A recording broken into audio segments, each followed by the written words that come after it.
Welcome to the Voice of America in Korean. Direct from Washington, the Voice of America, VOA.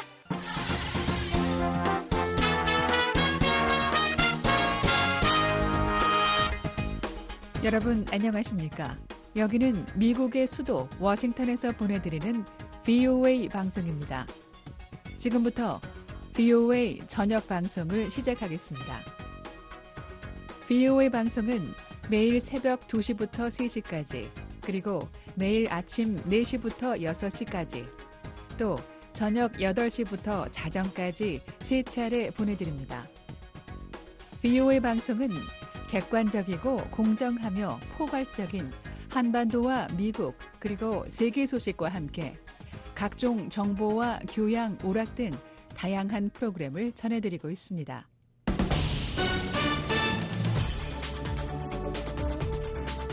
VOA 세계뉴스입니다. 이스라엘과 하마스가 가자지구 어린이들에 대한 소아마비 접종이 이루어지는 지역에서 교전을 일시 중지하기로 합의했습니다. 세계보건기구 WHO의 팔레스타인 지역 담당자인 린 피퍼콘 씨는 양측이 9월 1일부터 3일까지 매일 오전 6시부터 오후 3시 사이에 가자 중부 지역에서 이 같은 일시 교전 중지에 합의했다고 어제 밝혔습니다. 피퍼콘 씨는 가자 중부에 이어 남부와 북부에서도 사흘간 교전 중지를 차례로 단행해 이 지역들에 대한 소아마비 접종을 이어갈 것이며 필요에 따라 교전 중지 기간을 나흘로 늘리는 데도 양측이 동의했다고 말했습니다. 이번 첫 접종으로부터 4주가 지난 뒤에는 2차 접종이 필요할 것이라고 피퍼콘 씨는 덧붙였습니다. 앞서 WHO는 지난 23일 가자지군의 한 아기가 제2형 소아마비 바이러스에 감염된 사실을 확인했으며 이 소아마비의 유형은 가자지구에서 25년 만에 처음 확인된 것이었다고 로이터 통신은 전했습니다. 가자지구를 통치하는 하마스의 바셈 나임 정치국장은 이 통신에 이번 임무를 보장하고 이에 봉사하며 65만 명 넘는 가자지군의 팔레스타인 어린이들을 보호하기 위해 우리는 국제기구들과 협력할 준비가 됐다고 말했습니다. 이스라엘 국방부의 팔레스타인 민간업무 담당 부처인 민간협조관도 28일 성명에서 이번 예방접종이 이스라엘군과의 협력하에 일상적 인도주의 교전 중지의 일환으로 진행될 것이라고 밝혔습니다. 팔과 다리 등 몸 일부가 마비되거나 근력을 잃는 증상을 동반하는 소아마비는 나이에 무관하게 감염되며 접종을 통해 감염을 방지할 수 있습니다. 오는 11월 실시되는 미국 대선의 민주당 후보인 카멀라 해리스 부통령이 어제 남부의 국경정책 강화와 이스라엘에 대한 지속적인 안보 지원 의사를 밝혔습니다. 해리스 부통령은 이날 후보 확정 뒤 처음으로 가진 미 CNN 방송과의 인터뷰에서 우리에게는 준수, 집행돼야 하고 불법으로 국경을 넘는 이들을 처리할 관련 법이 있으며 이에는 결과가 있어야 한다고 말했습니다. 이어 미국으로의 이주를 보다 엄격하게 만들 포괄적 국경 법안 추진을 재개할 것이라면서 불법 이주에 대한 법 집행을 강화할 것임을 예고했습니다.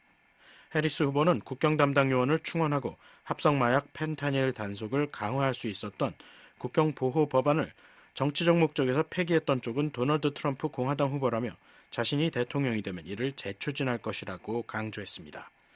해리스 후보의 이 같은 발언은 대선 투표일이 2달여 남은 상황에서 이 의제를 주도해가려는 의도라고 로이터 통신은 분석했습니다. 트럼프 후보는 해리스 부통령을 국경차르라고 부르며 조 바이든 행정부의 국경 관련 정책을 강하게 비판해왔습니다. 해리스 부통령은 또 당선될 경우 이스라엘에 대한 안보 지원을 보류할 것이냐는 질문에 그렇지 않다고 일축하면서 이스라엘에 대한 미국의 계속적인 지원과 함께 휴전과 인질 석방 협상을 끝내야 한다는 입장을 반복했습니다.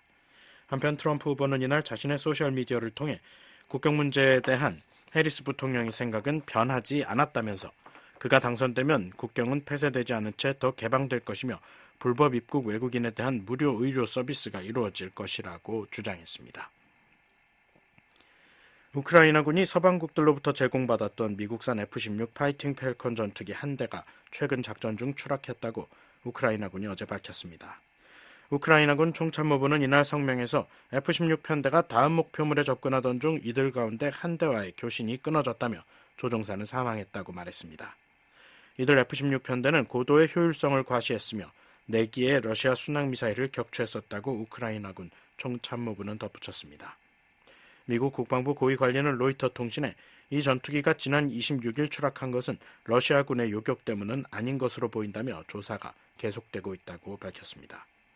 이번 사태는 볼로디미르 젤렌스키 우크라이나 대통령이 제공권 장악의 중요성을 강조하면서 미국 등 서방국들의 지원을 요구해온 F-16 전투기가 우크라이나에 도착한 뒤 입은 첫 손실이라고 통신은 전했습니다. 우크라이나군은 현재 F-16 전투기 약 6대를 보유한 것으로 알려져 있습니다. 한편 우크라이나 북동부의 러시아 접경지역 당국들은 오늘 성명에서 밤사이 러시아군의 공습으로 최소 9명이 다치고 산업시설 등이 피해를 입었다고 말했습니다. 우크라이나 공군은 밤사이 우크라이나 5개 지역에 러시아군 드론 18기가 발사된 양 중 12기를 요격했다고 말했습니다. 로이드 오스틴 미국 국방장관이 북대서양조약기구 나토 회원국인 폴란드와 루마니아의 국방장관과 국방 관련 협력 방안 등에 대해 논의했습니다. VOA 세계뉴스 김시영입니다.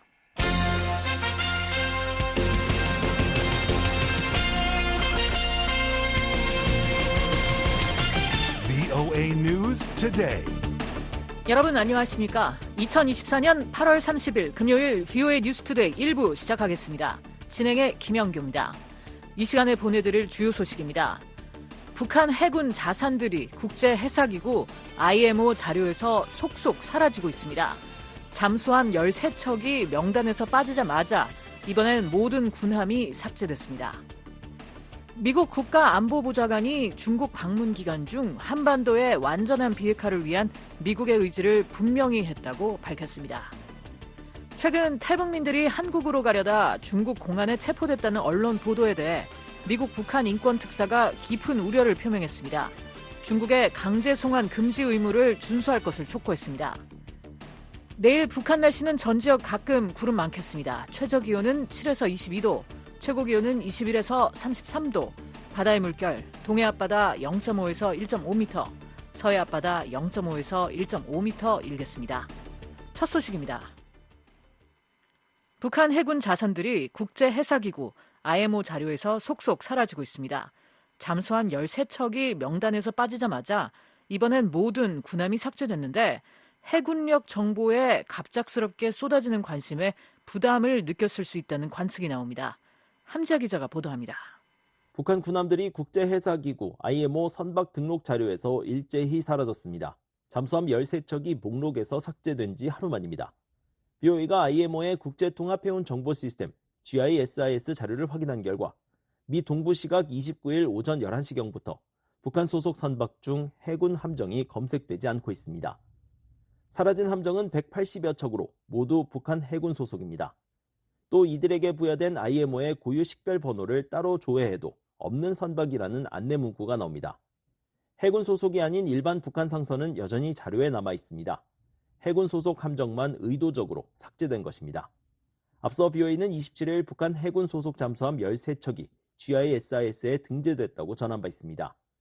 이들 잠수함은 북한 해군 소속 잠수함인 상어 2급 11척과 신포급 824 영웅함, 신포 C급 김군옥 영웅함 각각 한 척씩으로 그 배경에 관심이 쏠렸었습니다. 그런데 이들 잠수함 13척은 BOE 보도 하루 만인 28일 오후 일제히 목록에서 사라졌습니다. 그리고 또 하루가 지난 29일엔 남아있던 북한 해군 소속 함정까지 다 없어진 것입니다. 이번에 사라진 함정 중에는 최근 1, 2년 사이 등록된 호위함도 포함되어 있습니다. 특히 지난해 9월 김정은 국무위원장이 탑승한 신형 호위함 661호와 오는 2026년이 건조연도로 표기됐던 남포급 호위함 2척도 더 이상 자료에 남아있지 않습니다. 나머지는 1950에서 1980년대 건조된 노후 함정으로 이전부터 GISIS에 북한 선박으로 등재돼 있었지만 이번에 빠졌습니다. GISIS 자료에서 해군 함정 자료를 일괄 삭제한 당사자는 북한 당국이 유력해 보입니다. IMO 대변인은 29일 북한이 직접 잠수함 13척을 삭제했느냐는 BOE의 서면 질의에 GISIS는 회원국이 제공한 정보를 기반으로 해운 관련 데이터를 공유하기 위한 온라인 허브라면서 회원국은 자국 관련 데이터를 업데이트하도록 요청할 수 있다고 답했습니다. 사실상 GISIS는 인터넷에 각국이 제출한 선박 현황을 보여주는 매체고 선박의 등록과 취소는 각 IMO 회원국의 결정에 달린 문제라는 설명입니다. 실제로 남아프리카 공화국 해군 대령 출신으로 유엔 안보리 대북제재위원회 전문가 패널에서 활동한 닐 와츠 전 위원은 전날 BOA에 IMO 본부가 위치한 영국 런던 주재 북한 대사관 관리가 통상 북한의 신규 선박 목록을 IMO 측에 제공한다고 말했습니다. 북한은 1986년부터 IMO 회원국으로 활동하고 있습니다. 북한이 하루 간격으로 잠수함 등 해군 함정을 잇따라 삭제한 정확한 배경은 알 수 없습니다. 다만 BOA의 보도로 촉발된 군사 자산에 대한 과도한 관심에 부담을 느꼈을 것이라는 관측이 나오고 있습니다. 군사 전문가인 브루스 베넷 랜드 연구소 선임 연구원은 29일 BOA와의 전화 통화에서 이는 분명히 자국 함정이 IMO에 등록됐다는 언론 보도에 대한 반응으로 보인다면서 너무 급박하게 발생한 일인 만큼 단순히 우연히 벌어졌다고 상상하기는 힘들다고 말했습니다. This is pretty clearly in response to the news stories that their ships were registered. 이어 국가 조직의 고위층 중 누군가가 보도를 접했을 것이라며 주목받는 것이 싫고 북한의 역량을 은폐하길 원해서 선박 등록 자료에서 뺄 것을 명령한 것으로 추정했습니다. BOA는 런던 주재 북한 대표부에 관련 사항을 문의하고 답변을 기다리고 있습니다. 북한 잠수함의 IMO 등록은 미국과 한국 정부도 주의 깊게 지켜본 사안입니다. 앞서 국무부 대변인은 28일 BOA에 우리는 북한이 13척의 잠수함을 IMO에 등록했다는 보도를 알고 있다면서 한국, 일본, 그리고 그 외 동맹 파트너와 긴밀히 협의하고 있다고 말했습니다. 그러면서 우리는 불법적인 대량 살상 무기 및 탄도미사일 프로그램을 진전시키려는 북한의 지속적인 노력과 더불어 한국과 영내 전반의 안보를 위협하는 북한의 더욱 공격적인 수사를 규탄한다고 강조했습니다.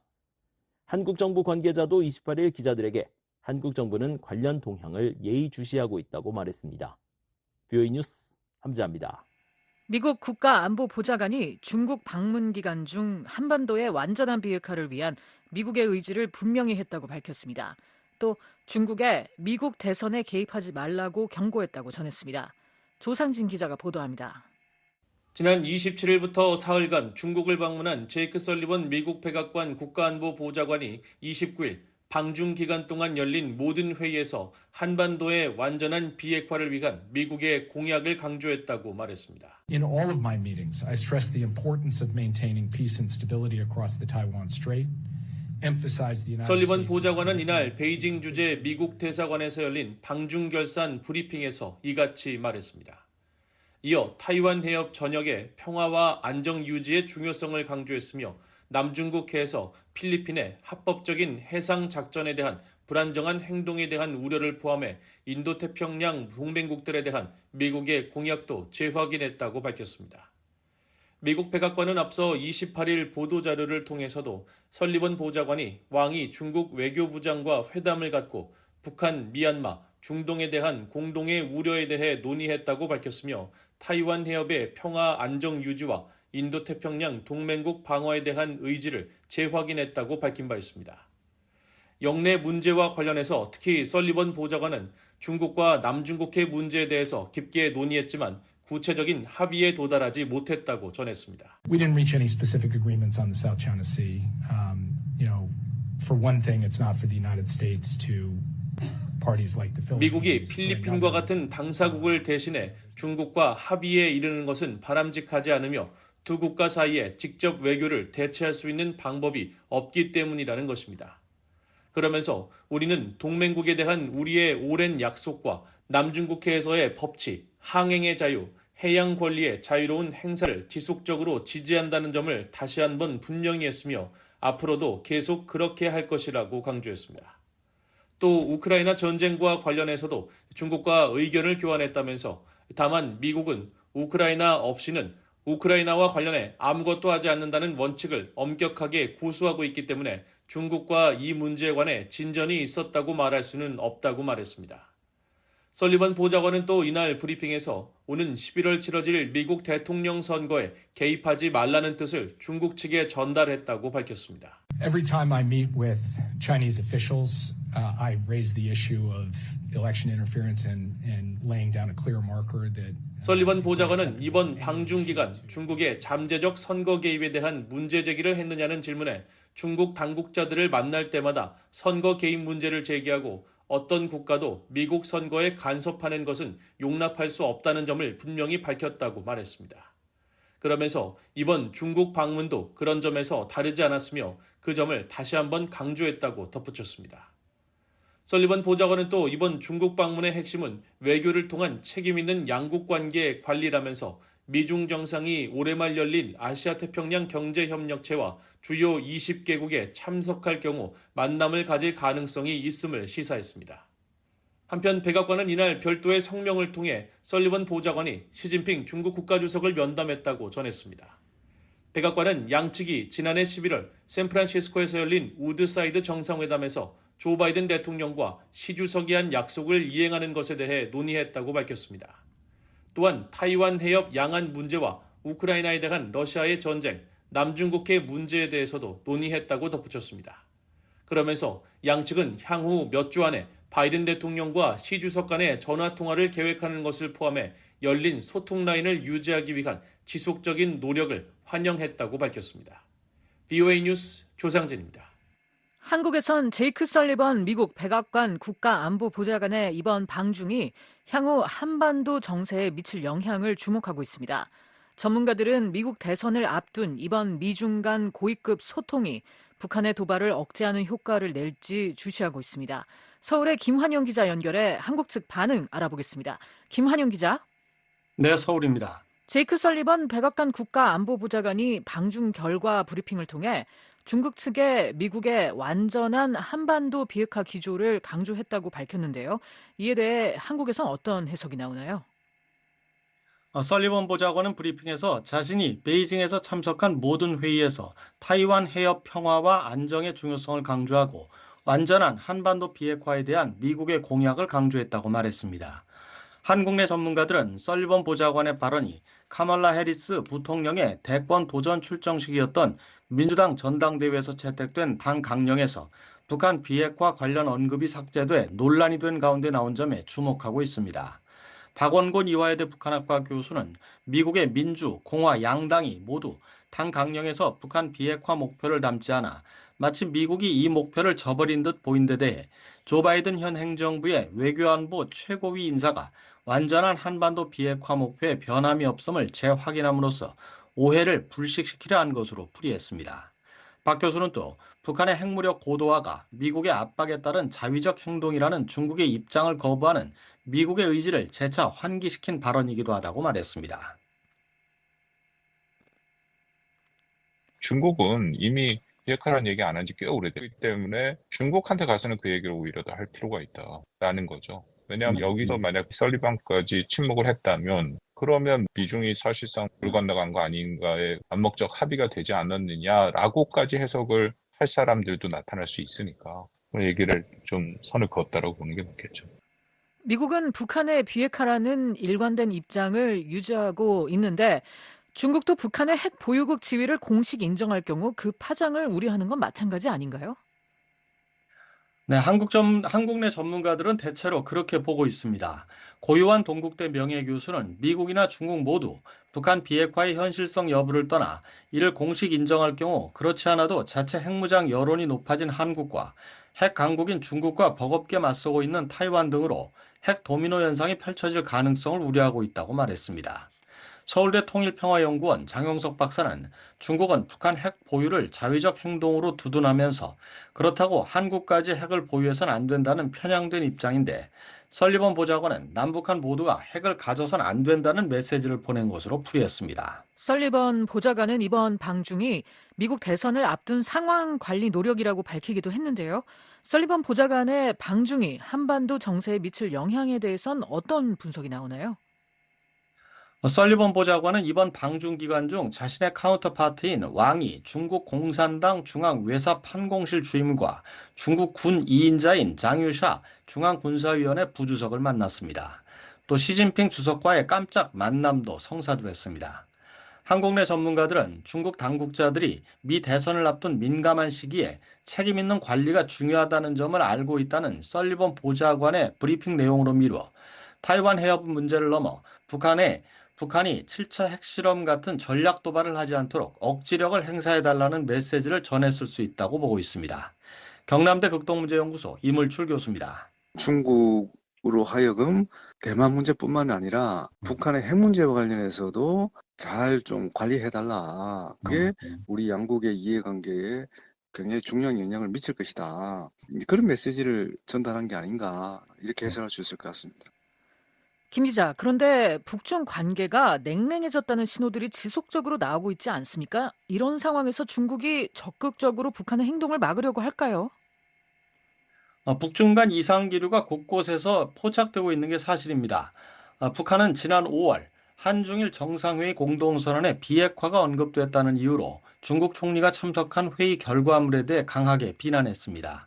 최근엔 중국 랴오닝성 다롄에 2018년 설치된 김정은 북한 국무위원장과 시진핑 주석의 발자국 기념물이 제거된 사실이 확인됐습니다. 또 북한의 이른바 전승절인 7월 27일 저녁 평양체육관 광장에서 진행된 기념 행진 행사에 북한 주재 외교관들이 다수 참석한 것과 달리 왕야쥔 중국 대사는 모습을 보이지 않았습니다. 고유한 명예교수는 북한이 북중러 연대 강화를 원하지만 중국은 북러와 묶여 서방과 대립하는 구도를 국익과 배치된다고 보고 있다고 말했습니다. 고 명예교수는 중국 당국이 공식 입장 표명은 안 하지만 자국 학자들을 통해 7차 핵실험이 북한이 넘어선 안 될 레드라인이라며 간접적인 압박을 하고 있다고 말했습니다. 이제는 중국이 대국으로서 북한을 바라보는 거지 과거 이 전통적인 동맹이나 이념적 관계로서만 보지 않고 있다는 거죠. 그런 부분에서 북한이 내부적으로 사상 이론적인 조정을 좀 하고 풀어야 되는데 그런 부분에서 훨씬 북한식 보수주의로 나가고 있다는 게 문제죠. 그렇다면 이제 2달여 남은 미국 대선을 앞두고 북한의 도발 가능성에 대해서는 어떤 전망이 나옵니까? 전문가들은 북한이 자기 체제의 약점인 북한 주민 인권 강화를 부각시킨 윤석열 대통령의 8.15 통일 독트린에 전혀 반응을 보이지 않고 있고 최근 미한 연합 군사훈련에도 이례적으로 거의 대응하지 않은 데 주목하고 있습니다. 장용석 박사는 북중 관계가 냉랭해졌지만 양국은 여전히 서로를 필요로 한다며 북한이 한반도 위기를 고조시킬 전략 도발에 나설 가능성은 작아 보인다고 말했습니다. 중국의 입장에서 북한과 근본적인 갈등 국면 이런 건 당연히 아닐 거다 싶은 생각이 들어요. 북한의 입장에서도 당연히 중국의 필요성들이 있는 거고 그런 점에서 나름 넘지 말아야 될 선들을 어느 정도는 좀 지키고 있는 게 아닌가 이런 점에서 예년에 비해서 상대적으로 좀 조용한 모습들을 보이고 있는 측면들이 있지 않는가 싶은 생각은 들어요. 이물출 교수는 북한이 미 대선 결과에 따라 중국과의 관계를 포함해 한반도 정세가 크게 변할 수 있다고 보고 대선 결과가 나올 때까지 중국을 자극하는 언행을 자제할 가능성이 크다고 말했습니다. 하지만 일각에선 북한이 외부의 위협이나 자극이 지속되는 가운데 한동안 반응을 보이지 않다가 기습적으로 도발에 나선 선례 때문에 지금 시기 또한 방심할 상황이 아니라는 견해도 나옵니다. 서울에서 VOA 뉴스 김환용입니다. 유엔 안보리 대북제재위원회 의장국인 스위스가 90일 활동 내용을 비공개로 안보리에 보고했습니다. 한국, 일본 등은 우크라이나 관련 안보리 회의에서 북러 무기 거래를 비판했습니다. 조은정 기자가 보도합니다. 유엔 안보리 1718위원회 일명 대북제재위원회 의장국인 스위스가 29일 안보리 이사국들의 지난 3개월간의 활동 내용을 보고했습니다. 유엔 주재 스위스 대표부는 29일 사회 연결망 서비스 X에 올린 글에서 1718 대북제재위원회 의장인 유엔 주재 스위스 대사가 최근 위원회 활동에 대해 안보리 이사국들에 오늘 보고했다고 밝혔습니다. 이어 스위스는 위원회의 임무와 제재 조치의 완전한 이행, 평화적이고 포괄적인 해결책에 기여하는 데 전념하고 있다고 밝혔습니다. 스위스 대표부는 이날 회의에서 유엔 회원국들의 제재 이행 보고서 제출도 촉구했느냐는 VOA의 질의에 비공개 협의의 진행 상황에 대해서는 언급할 수 없다고 밝혔습니다. 다만 회원국과 국제기구가 관련 안보리 결의에 따른 의무를 이행하도록 지원하는 것이 위원회의 임무이므로 의장국은 정기적으로 모든 회원국에 국가 이행 보고서를 제출할 것을 촉구한다고 밝혔습니다. 대북제재위 의장국은 90일마다 주기적으로 활동 내용을 보고해야 하며 이번 보고는 대북제재위 산하 전문가 패널이 4월 30일 활동을 종료한 이후 이루어지는 두 번째 보고입니다. 유엔 안보리는 지난 3월 28일 전문가 패널 임기 연장안을 표결에 붙였지만 상임이사국인 러시아가 거부권을 행사하고 중국이 기권하면서 부결됐고 이에 따라 5월 1일 패널 활동이 공식적으로 종료됐습니다. 미 한일 3국은 새로운 대북 제재 감시 체계의 연내 발족을 추진하고 있습니다. 데니얼 크리튼브링크 미 국무부 동아시아 태평양 담당 차관보와 조구레 한국 외교부 외교전략정보본부장, 나마즈 히로유키 일본 외무성 아시아 대양주 국장은 7일 유선 협의를 갖고 러시아의 거부권 행사로 대북 제재위 전문가 패널의 임무가 종료됐지만 안보리 대북 제재 결의 이행을 더욱 철저히 감시하고 알리기 위한 대체 메커니즘 설립 및 연내 발족을 위해 관련 협의를 가속화하기로 했다고 밝혔습니다.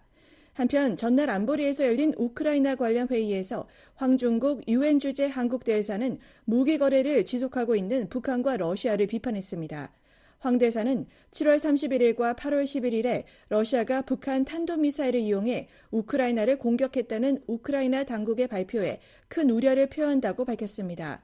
Mr. President, we note with great concern the Ukrainian authorities' announcement that North Korea's ballistic missiles were used again by Russia. 황 대사는 러시아는 북한으로부터의 불법적인 무기 조달과 우크라이나에 대한 무기 사용을 은폐할 수 없다며 여러 안보리 결의 위반 사안이라고 지적했습니다. 이어 러시아가 북한과의 불법적인 군사 거래를 중단함으로써 안보리 상임이사국으로서의 엄중한 책임을 다할 것을 다시 한번 강력히 촉구한다고 밝혔습니다. 또 러시아의 불법 침략에 연루된 북한을 규탄한다고 밝혔습니다. We also condemn the DPRK for being complicit in Russia's illegal invasion, prolonging the war in Ukraine, and threatening. 북한이 우크라이나 전쟁을 장기화하고 유럽과 동아시아를 포함한 더 넓은 지역의 국제 평화와 안보를 위협한다는 것입니다. 그러면서 한국은 우크라이나가 자국 영토에서 평화를 이룰 때까지 지원할 것이라고 밝혔습니다. 미치코 시노 유엔 주재 일본 대표부 차석 대사도 이날 회의에서 러시아는 안보리 상임이사국임에도 불구하고 자국이 지지한 안보리 결의들을 계속 위반하고 있다고 지적했습니다. Despite being a permanent member of the Security Council, Russia continues to violate the related Security Council. 러시아가 우크라이나에서 사용하기 위해 북한 미사일을 수입하고 있다는 것입니다. 신호 차석 대사는 앞으로 전 세계 어디서든 무력으로 현상 변경을 시도하는 것을 막기 위해 우크라이나가 승리해야 한다며 러시아가 우크라이나에서 즉각적이고 완전하며 무조건적으로 철수할 것을 계속 요구한다고 밝혔습니다. 북한과 러시아는 무기 거래 사실을 부인하고 있습니다. 김남혁 유엔 주재 북한 대표부 3등 서기관은 지난 2월에 열린 유엔 총회 회의에서 우리는 러시아와 무기 거래를 한 적이 없으며 앞으로도 그럴 계획이 없다고 말했습니다. 또 바실리 네벤자 유엔 주재 러시아 대사도 7월 안보리 의장 자격으로 기자회견을 개최한 자리에서 우리는 대북 제재 체제를 위반하고 있지 않으며 제기되는 모든 의혹은 물적 증거에 의해 입증되지 않았다고 주장했습니다. BOA 뉴스 조은정입니다. 중국이 사전 조율 없이 북중 국경 지역에 방송용 무선국을 설치하는 게 관련 규정에 위반되지 않는다고 유엔 전문기구가 밝혔습니다. 다만 전파 간섭을 피하기 위한 사전 조율은 권장한다는 입장입니다. 안소영 기자입니다. 유엔 산하 국제전기통신연합 ITU가 29일 중국이 북중 국경에 방송용 무선국 설치를 위해 북한과 사전에 조율할 의무는 없다고 확인했습니다. ITU 대변인은 북한이 중국의 접경지역 무선국 설치에 대해 ITU에 이의를 제기했다는 언론 보도와 관련한 VOA 서면 질의에 북한 혹은 중국의 87.5MHz에서 108MHz 범위 내 FM 방송국은 ITU 주파수 계획이나 의무 조율 절차에 적용을 받지 않는다며 이같이 밝혔습니다. 그러면서 이는 이들 국가가 FM 방송국을 ITU에 등록하거나 서비스를 시작하기 전에 서로의 동의를 얻어야 할 공식적인 의무는 없다는 것을 의미한다고 설명했습니다. 이어 이들 나라에서 사전 조율 없이 FM 방송국을 운영하는 것은 ITU의 전파 규정을 위반하는 것이 아니다라고 밝히며 다만 주파수 방해를 피하기 위해 양국 간 조율은 매우 바람직하고 권장되는 바라고 덧붙였습니다. 앞서 지난 25일 일본 교도통신은 중국이 북한과의 접경 지역 등에 라디오 방송용 무선국 설치를 계획 중인 가운데 북한이 주파수 간섭을 이유로 반대하고 나섰다고 보도했습니다. 보도에 따르면 북한은 지난달 24일 ITU에 보낸 이메일에서 중국이 계획 중인 무선국 가운데 단둥 기지국을 포함해 17개 기지국은 심각한 간섭을 일으킬 수 있다고 주장했습니다. 그러면서 중국은 사전 조율을 요청한 적이 없고 이는 ITU 지침 등을 위반하는 것이라고 주장했습니다. 193개 회원국을 갖고 있는 ITU에 북한은 1975년에, 중국은 1920년에 가입했습니다. 한편 ITU는 중국의 국경 부근 통신시설 설치 계획과 관련해 북한이 반대 의사를 통보했느냐는 BOA의 질문에는 ITU의 정책에 따라 이 같은 유형의 정보를 제3자와 공유하는 것을 허용하지 않는다며 확인할 수 없다고 밝혔습니다. 이 같은 이의 제기에 일반 대중을 대상으로 하지 않는 민감한 정보나 기밀 정보가 포함될 수 있으며 양자 간 협의를 방해할 수 있기 때문이라고 덧붙였습니다. 아울러 만약 북한 또는 중국이 주파수 등록 원부에 FM 방송국을 등록하기 위해 ITU에 통보하고 상대국이 이에 의의를 제기하면 ITU는 이의를 제기한 국가가 FM 방송국 통보국가에 연락해 문제를 논의하고 상호 수용 가능한 해결책을 찾도록 권고할 것이라고 설명했습니다. VOA 뉴스 안소영입니다. 미국 연방 상원의원이 북한의 가족을 둔 한인들과 만나 이산가족 상봉을 촉진하기 위한 노력의 중요성을 강조했습니다. 근본적으로 중요한 건 미북 관계 개선이라고도 말했습니다. 이조은 기자입니다. 팀 케인 민주당 연방상원 의원은 29일 미 정부가 북한의 가족을 둔 한인 이산가족 문제 해결에 더 적극성을 보인다며 북한과의 대화를 재개할 기회가 생길 수도 있다고 말했습니다. Maybe family connection and family reunification is something that we can start when other things seem harder. 케인 의원은 이날 버지니아주 센터빌 도서관에서 미 정부가 한인 이산가족 기록부를 구축하도록 하는 법안과 관련해 북한의 가족을 둔 한인들과 면담한 뒤 VOA의 관련 질문에 이같이 답했습니다. 케인 의원은 핵 문제 등을 두고 미북 간 냉기류가 흐르는 가운데 미 정부가 내부적으로라도 이산가족 상봉 문제를 논의하는 건 다른 문제들이 더 어려워 보일 때 시작할 수 있는 일일지도 모른다며 그것이 바로 이 법안을 발의한 이유 중 하나라고 말했습니다. 이어 물론 우리는 이런 기록부가 상봉을 보장하는 것은 아니라는 점을 잘 알고 있다며 하지만 우리가 상봉에 대한 이런 열망을 보여주고 한국과 협력한다면 어떤 외교적 기회가 열릴 수도 있을 것이라고 밝혔습니다. 케인 의원은 지난 3월 미 국무부가 한인 이산가족 정보를 담은 공식 기록부를 구축하도록 하는 법안을 공화당의 마르코 루비오 상원의원과 함께 공동 발의했습니다. 하원에서는 버지니아주의 민주당 제니퍼 웩스턴 의원과 한국계인 공화당 미셸 스틸 의원이 공동 발의한 동일 법안이 지난 6월 본회의를 통과했습니다. 상원에서는 법안이 소관 상임위원회인 외교위에 계류 중입니다. 법안은 향후 대면 및 화상 상봉을 포함한 이산가족 상봉에 대비해 국무장관은 북한 인권특사 등을 통해 북한에 있는 가족과 상봉을 희망하는 한국계 미국인들을 파악하고 이들의 이름과 기타 관련 정보를 담은 국가기록부를 구축하도록 했습니다. 케인 의원은 미 정부가 이런 기록을 구축해 놓으면 향후 북한과 대화의 기회가 생길 때 이산가족 상봉을 촉진하는 데 도움이 될 수 있다고 강조했습니다. When the moment opens up and there's better diplomatic relationships between the United States and the DPRK. 미국과 북한 간 외교 관계가 개선되는 순간이 오면 우리는 이 모든 정보를 북한과의 논의에서 상봉을 촉진하기 위해 활용할 수 있을 것이라는 겁니다. 그러나 근본적으로 중요한 건 여전히 미북 관계 개선이라는 점을 강조했습니다. The registry would be important, but ultimately the real important thing is an improved relationship. 케인 의원은 기록부도 중요하지만 궁극적으로 정말 중요한 건 비록 우리가 어떤 면에서 적대적인 관계일지라도 가족들이 상봉할 수 있을 만큼 개선된 국가 간의 관계라고 말했습니다. 그러면서 우리는 그 길을 찾기 위해 매일 계속 노력해야 한다고 강조했습니다. 바이든 행정부는 미북 이산가족 상봉을 위해 노력할 것이라는 의지를 거듭 강조하고 있지만 북한이 미국과의 대화를 거부하고 있는 현재 이산가족 문제에 진전을 내는 건 현실적으로 어려운 상황입니다.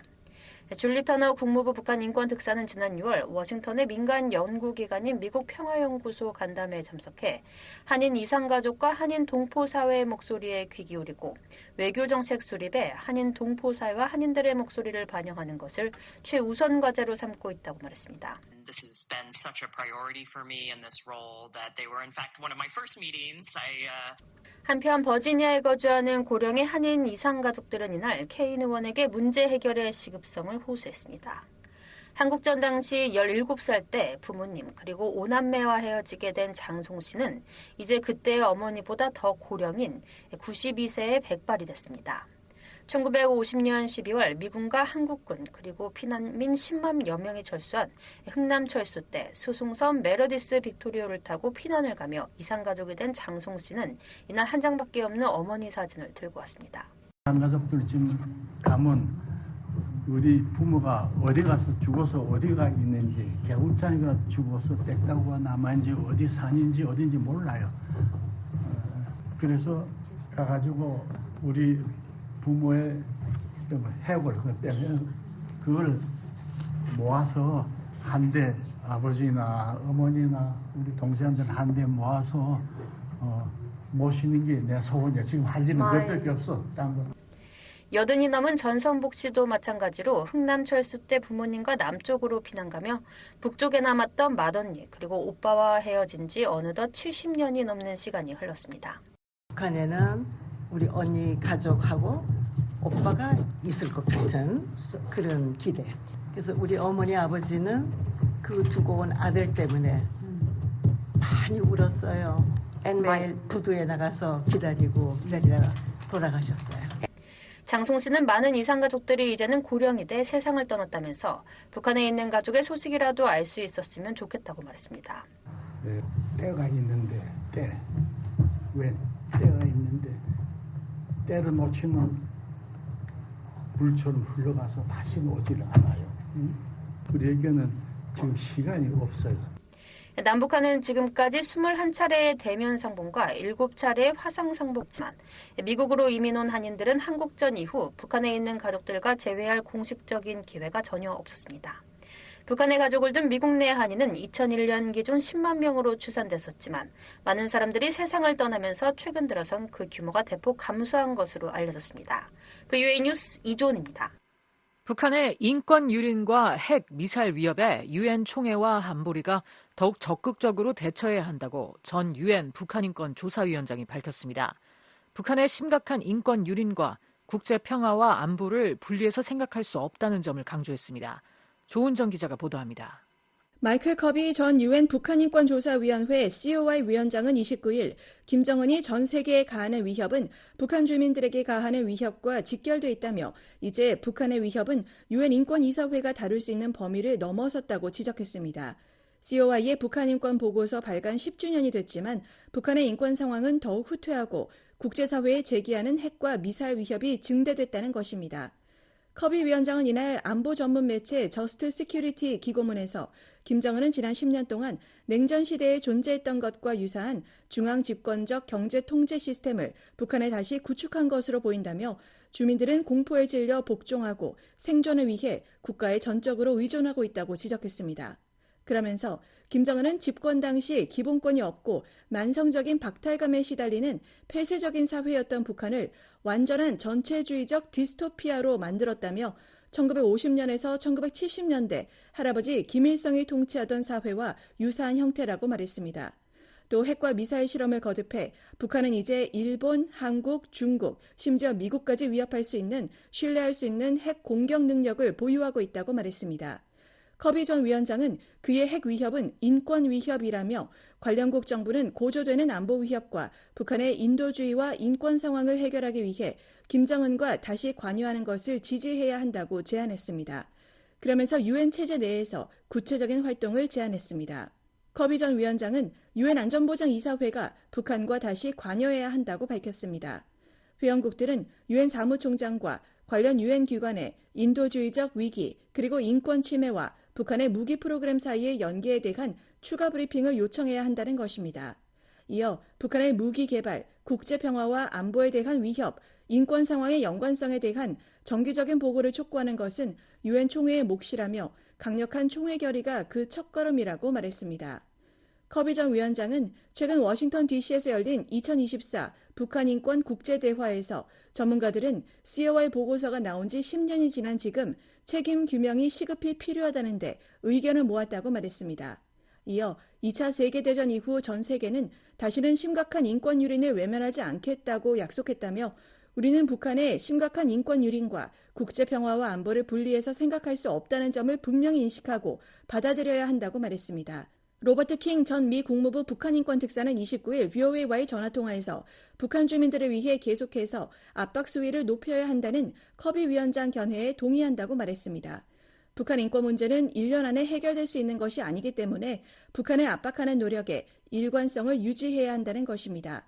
킹 전 특사는 다만 UN 등에서 북한과 같은 불량 정권에 대해 할 수 있는 일에는 한계가 있다고 지적했습니다. Within the UN system and elsewhere, there are limitations on what you can do with a rogue regime like North Korea. China and Russia, 거부권을 가진 안보리 5개 상임이사국 중 중국과 러시아가 북한과 매우 가깝다며 북한이 미국, 유럽연합, UN에 문제를 일으키길 원하고 어떤 해법도 찾으려 하지 않는다고 지적했습니다.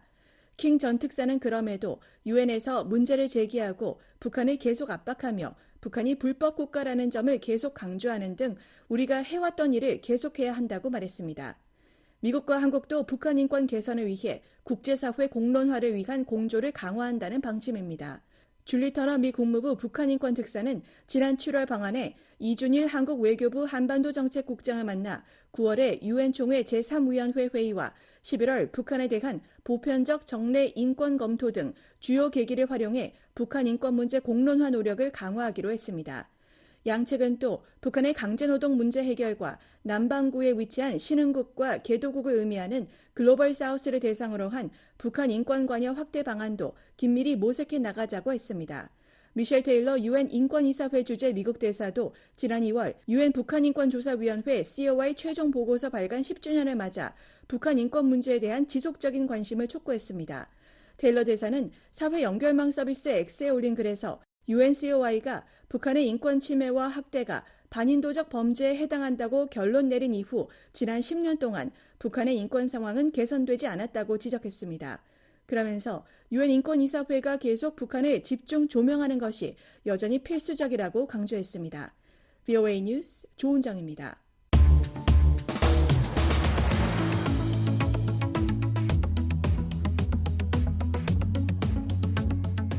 한국 내 주요 뉴스를 소개해드리는 한국은 지금입니다. 최원기 기자 나와 있습니다. 어서 오세요. 안녕하십니까. 네, 오늘은 어떤 소식이 있나요? 한국 정부가 추석을 앞두고 사과와 배 등 성수품 17만 톤을 공급하기로 했습니다. 이어서 북한에서 발생한 홍수로 인해 자강도 군수공장이 피해를 입은 것으로 알려졌다는 내용 전해드리겠습니다. 네, 먼저 추석을 앞두고 정부가 시장에 성수품을 공급한다는 소식부터 전해주시죠. 네, 오는 17일이 한가위 추석인데요. 추석이 오면 차례를 지내고 또 흩어졌던 가족이 한자리에 모입니다. 자연 추석에는 사과와 배, 소고기, 돼지고기, 계란, 밤, 대추, 명태 이런 성수품이 많이 소비되는데요. 그래서 정부는 추석을 앞두고 성수품을 17만 톤 풀기로 했습니다. 정부는 28일 최상목 부총리 겸 기획재정부 장관 주재로 회의를 열고 추석 민생 안전 대책을 발표했습니다. 네, 주로 농산품이 많이 공급되나요? 그렇습니다. 배추와 무는 12,000톤을 공급하기로 했습니다. 또 사과는 평시보다 3배 이상 많은 15,000톤, 그리고 배는 10,000톤을 공급하기로 했습니다. 또 추석에 많이 쓰이는 방과 대추, 잣도 244톤을 공급합니다. 네, 수산물도 공급이 될 것 같은데 어떻습니까? 그렇습니다. 추석에 많이 소비되는 김과 명태, 참조기 등도 공급하는데요. 상품권 또는 자체 할인을 통해 최대 40에서 50% 할인된 가격으로 공급합니다.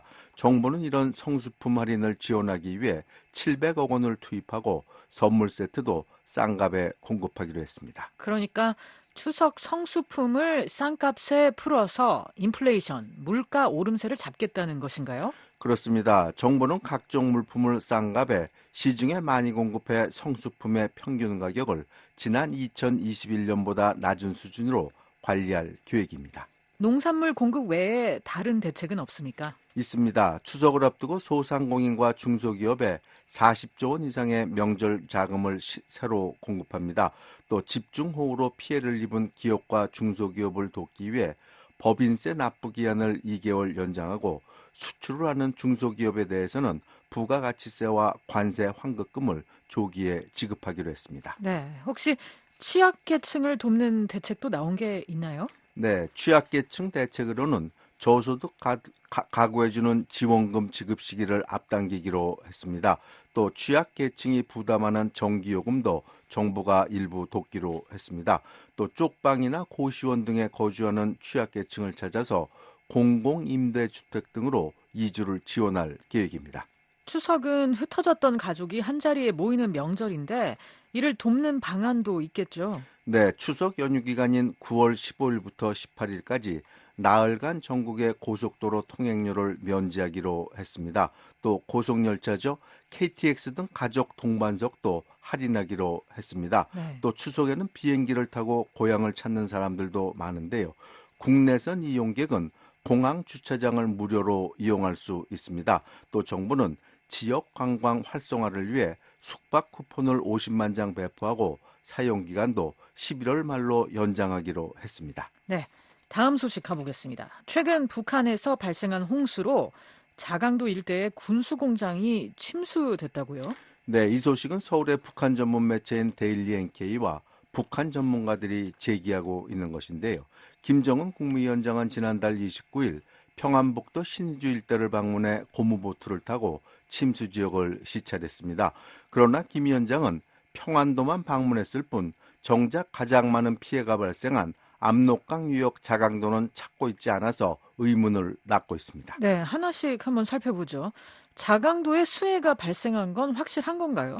네, 자강도는 압록강 중류에 있는 지역인데요. 지난달 말 600mm 이상의 집중호우가 쏟아져 농경지가 침수되고 인명피해가 발생했습니다. 그래서 김정은 위원장도 평안북도 신주에서 노동당 정치국 비상확대회의를 열어 평안북도와 자강도 책임비서를 교체했습니다.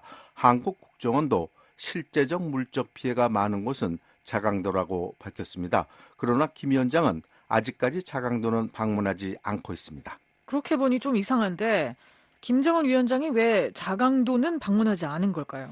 전문가들은 몇 가지 해석을 내놓고 있는데요. 하나는 자강도는 북한 군수공업의 메카로 불릴 정도로 군수공장이 많은 곳입니다. 대표적인 군수공장으로는 미사일과 각종 포탄을 생산하는 강계 트랙터 공장 26호 공장과 미사일 제어기기를 생산하는 청년전기연합기업소 38호 공장, 미사일 발사대를 생산하는 성간 강철 공장 81호 공장, 또 소총과 기관총 탄약을 생산하는 강계 정밀 기계 종합 공장 등이 있습니다. 그런데 김 위원장이 군수 공장을 방문하면 그 공장 위치가 외부에 노출될 위협이 있다는 얘기입니다. 혹시 군수 공장이 물에 잠긴 건 아닌가요? 그럴 수도 있습니다. 대부분의 북한 군수 공장들은 지하에 있는데요. 이번 폭우로 지하에 있는 군수 시설이 침수돼 피해를 입었을 가능성도 있습니다. 네, 그 밖에 또 어떤 가능성이 제기되고 있습니까? 김정은 위원장은 주로 전용 열차와 고급 승용차를 타고 다니면서 지방 시찰을 하는데요. 홍수로 철도와 도로 그리고 교량이 파괴됐으면 현장에 갈 수 없을 것이라고 전문가들은 말하고 있습니다. 네, 한국은 지금이었습니다.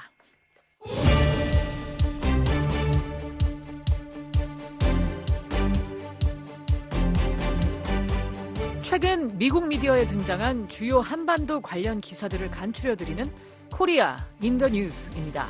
노시창 기자와 함께 하겠습니다.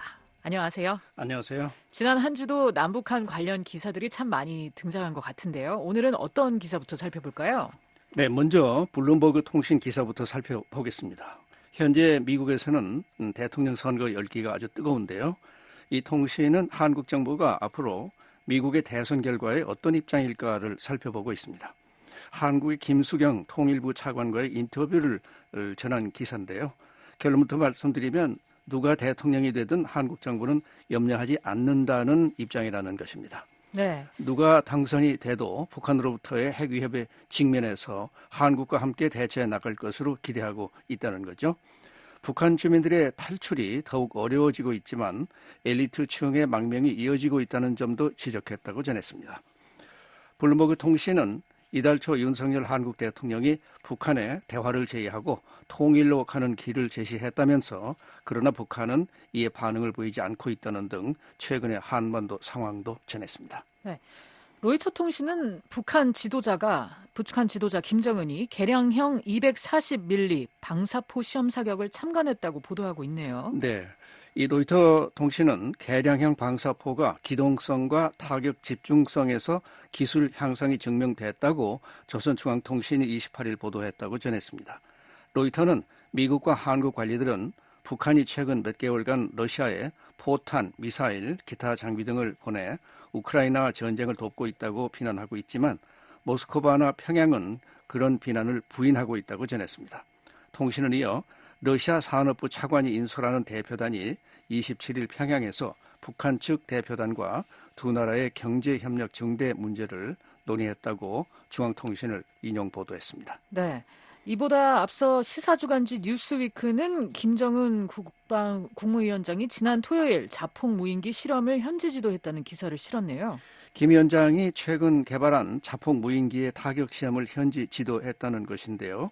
이 뉴스위크는 북한의 자폭 드론 공개는 이번이 처음이라고 전했습니다. 이 드론이 X자 모양의 날개를 달고 있었고 멀리서 미사일을 쏜 것이 아니라 직접 표적으로 날아가 파괴했다는 것입니다. 조선중앙통신은 이번 실험에서는 여러 가지 형태의 드론이 선을 보였고 각기 다른 항로로 날아가서 목표물을 타격했다고 전한 것으로 알려졌습니다. 네. 한편 뉴욕타임스는 한국이 북한의 공격을 받으면 미국은 필요할 경우 한국을 보호할 것이라고 다짐하고 있지만 갈수록 많은 한국인들은 스스로 문제를 해결해야 한다는 생각들을 하고 있다는 분석을 싣고 있네요. 네. 한국은 1970년대 미국이 핵 확산 금지를 위한 노력을 강화하면서 자체 핵무기 프로그램을 포기했고요. 미국의 방어를 의존하기로 했다고 그 역사적인 배경을 설명하고요. 그에 따라 한국에는 미군의 핵무기가 들어오게 됐다고 설명을 했습니다. 그러다 미국은 1991년 북한이 핵무기 개발을 멈추도록 고무하기 위해서 그런 조치로 이들 핵무기를 철수했습니다. 그러나 북한은 핵무기 프로그램을 계속 추진해 왔고요. 개발된 무기를 사용할 우려가 높아지고 있음을 지적하고 있습니다. 미국과 한국의 정상들은 지난해 워싱턴 선언을 통해서 두 나라의 동맹 관계는 철통 같다고 강조를 했지만 그것이 미국의 핵 우산에 대한 한국인들의 의심을 가라앉히지 못하고 있다. 타임스는 이렇게 분석을 하고 있습니다. 네. 지난 2월 실시된 여론조사에서는 만약 북한이 핵무기로 미국 본토를 공격할 경우에도 미국이 한국을 핵무기로 방어할 것으로 믿느냐는 질문에 그렇다는 대답이 작년에 51%에서 올해는 39%로 떨어졌다고 했네요. 그러니까 미국에 대한 신뢰도가 떨어져 간다는 얘기죠. 네.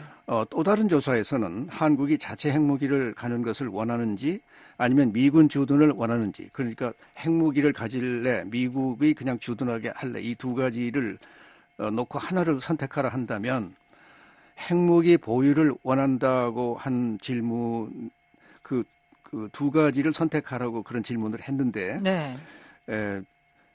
차라리 핵무기 보유를 원한다 이런 대답이 많았다는 거죠. 아, 미군 주둔보다. 그렇죠. 네네.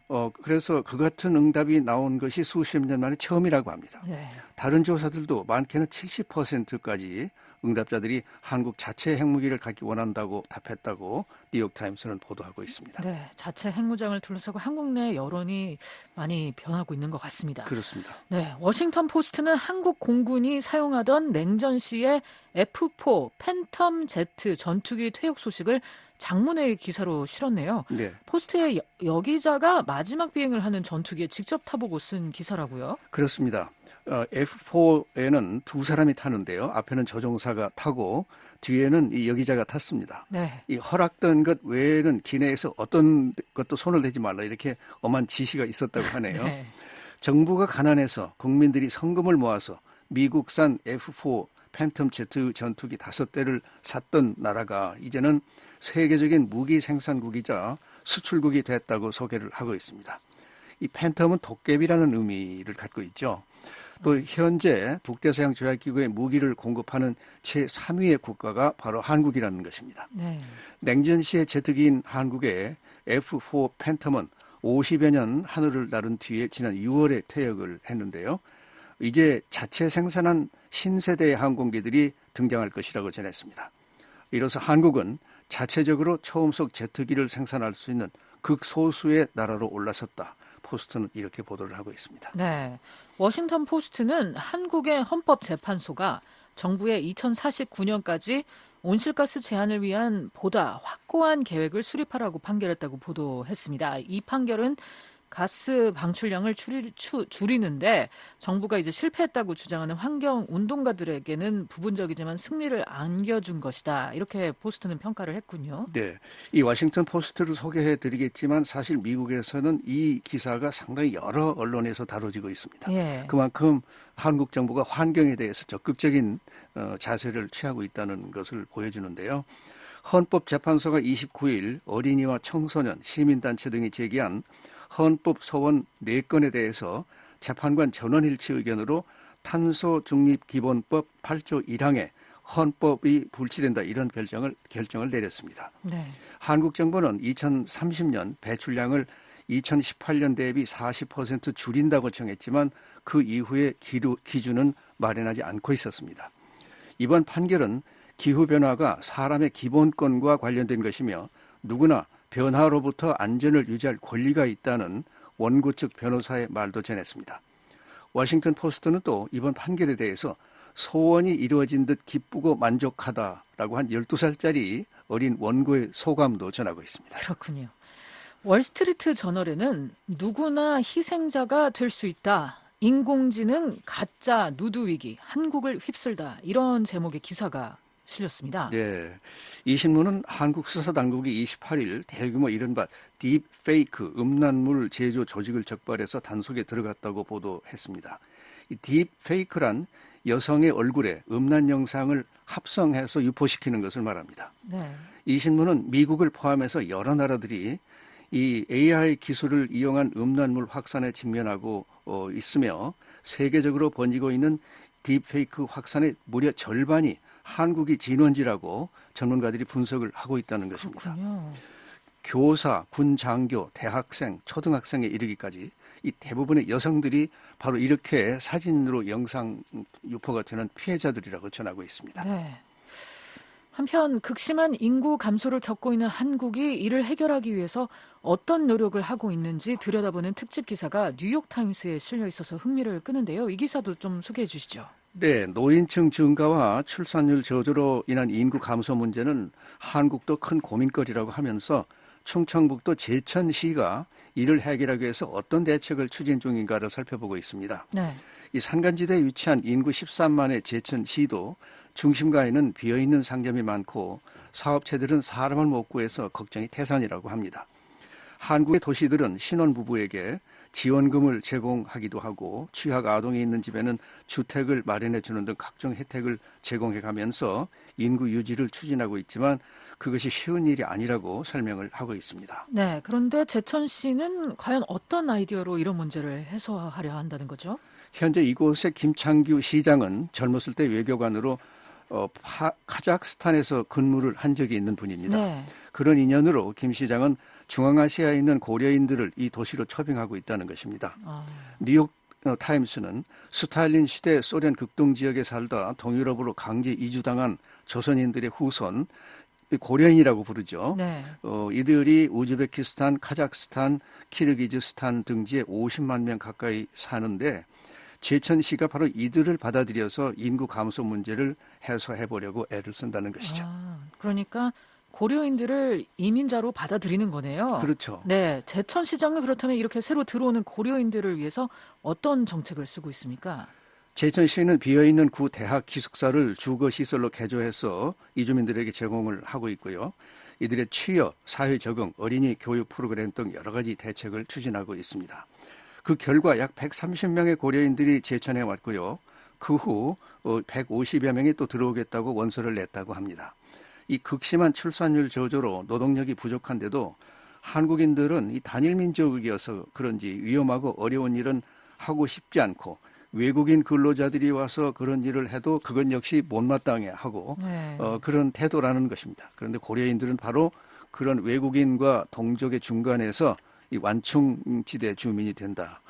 뉴욕타임스 신문은 이렇게 전하고 있습니다. 네. 그리고 지난해 판문점을 통해 월북했다가 북한에서 추방돼 미국으로 돌아온 미국 육군 트래비스 킹 이병이 탈영 등 5가지 혐의에 대해서 유죄를 인정할 것이라고 여러 미디어가 보도했습니다. 이 내용도 좀 살펴볼까요? 네, USA 투데이지는 26일 트래비스 이병의 변호사가 검찰과 형량 협상의 일환으로 탈영과 폭행 혐의에 대해서 인정할 것이라 이렇게 밝혔다는 건데요. 킹 이병은 이 미 군사재판법에 따라서 동료 병사에게 폭행을 가하고 아동 음란물 소지 등 14건으로 지난 7월에 기소가 됐습니다. 이 가운데 탈영을 포함해서 5개 혐의에 대해서 유죄를 인정할 것이라는 설명입니다. 그러니까 인정하고 형량을 조정하고 싶다는 거죠. 예. 네, 주한 미군 네, 코리아 인 더 뉴스 여기서 마치겠습니다. VOA 뉴스투데이 1부 여기서 마치겠습니다.